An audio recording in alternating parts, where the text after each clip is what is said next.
এর জন্মদিনে তেমন ভাবে সাজতে পারিনি, তাই পরের দিন একটু মেকআপ করার চেষ্টা করলাম। এই শাড়ির সাথে একটা নতুন লুক দেওয়ার চেষ্টা করলাম। আসলে আমি মেকআপ করতে তেমন পারি না, তাও আমি চেষ্টা করলাম। আর আমি কিছু অনলাইন থেকে প্রোডাক্ট কিনেছি, আর আজকে সেই প্রোডাক্টগুলো দিয়েই আমি মেকআপ করার চেষ্টা করব। এই যে একটা স্টিক ফাউন্ডেশন, এই স্টিক ফাউন্ডেশনটা আমার অনেক পছন্দ হয়েছিল, আর এটা আমি অনলাইন থেকে পারচেস করি। আর এই স্টিক ফাউন্ডেশনটা কিন্তু অনেকই সুবিধা, আর এটা দিতে কিন্তু কোনো প্রকার ঝামেলা হয় না। আপনার ফেসের প্রত্যেকটা স্পটকে একদম মিনিশেই ঢেকে দিবে। আমি প্রথমে এখানে প্রাইমার অ্যাপ্লাই করে নিচ্ছি ফেসে। আপনি যদি না চান প্রাইমার অ্যাপ্লাই না করলেও সমস্যা নাই, এটা একদম সব কিছুকে আপনার হাইড করে দেবে।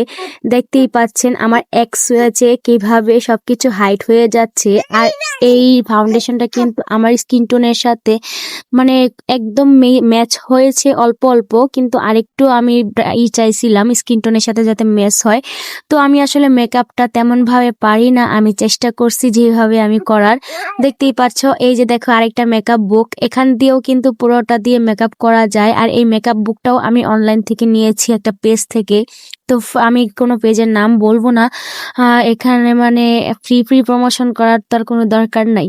তো যাই হোক, এখানে আমি একটা সিম্পল আই লুক দেওয়ার চেষ্টা করছিলাম, কিন্তু ওই মেকআপ বুকটাতে আমি মানে এই শাড়ির সাথে যেই আই লুকটা করার চেষ্টা করছি সেই আই লুকটার শেডও নাই। তো যাই হোক, আমি সিম্পলভাবে একটু সাজার চেষ্টা করছি। আমি আসলে এরকমভাবে সাজতে পারি না, তাও আমি চেষ্টা করছি আমার মন মতো। একটু ব্লাশ দিছি, আর একটু হাইলাইটার দিছি, আর একটু কন্ট্রোল করছি, জাস্ট এইটুকুই। আমি তেমন কিছু ব্যবহার করি না। তো যাই হোক, আমি বাচ্চা মানে আমার রাজিয়া হওয়ার 2 বছর পর মনে হয় আজকে আমি ভালোভাবে সাজলাম। আসলে মায়েরা মানে মায়েদের কিন্তু তেমন ভাবে সাজা হয় না ধরতে গেলে। আর এই যে দেখো, আমি এই যে লিপস্টিক কোনটা দিব সেটাও আমি ডিসাইড করতে পারছিলাম না। মানে ওই মেকআপ বুকটাতে কিন্তু অনেকগুলো লিপস্টিক ছিল। যাই হোক, সব মিলিয়ে চেষ্টা করেছি একটা ভালো লুক ক্রিয়েট করার জন্য। আর আমার আজকের এই মেকআপ লুকটা তোমাদের কাছে কেমন লেগেছে অবশ্যই কিন্তু কমেন্টে জানাবে। আর আমি এই মেকআপের প্রত্যেকটা প্রোডাক্ট আমার রাজিয়া হওয়ার আগে কিনেছিলাম। আর ফাইনালি এখানে আমার লুকটা কমপ্লিট হয়েছে। কেমন লেগেছে অবশ্যই জানাবে। এখন জাস্ট একটু কসমেটিক ব্যবহার করব, গয়না পরবো।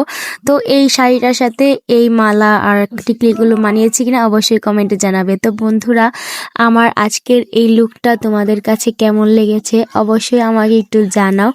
আর এই যে দেখো, আমি কিন্তু কখনো মানে এরকম করে কখনো মেকআপ লুক দেইনি তোমাদের মাঝে। তো আজকে চেষ্টা করলাম, তো কেমন লেগেছে অবশ্যই সবাই কমেন্টে জানাতে ভুলবে না। আমি যদি কোনো জায়গায় ভুল ত্রুটি করে থাকি সেটাও তোমরা ধরিয়ে দেবে। তো সবাই ভালো থাকবে। আমার ভিডিওটা কেমন লেগেছে কমেন্টে জানাবে। আল্লাহ হাফেজ।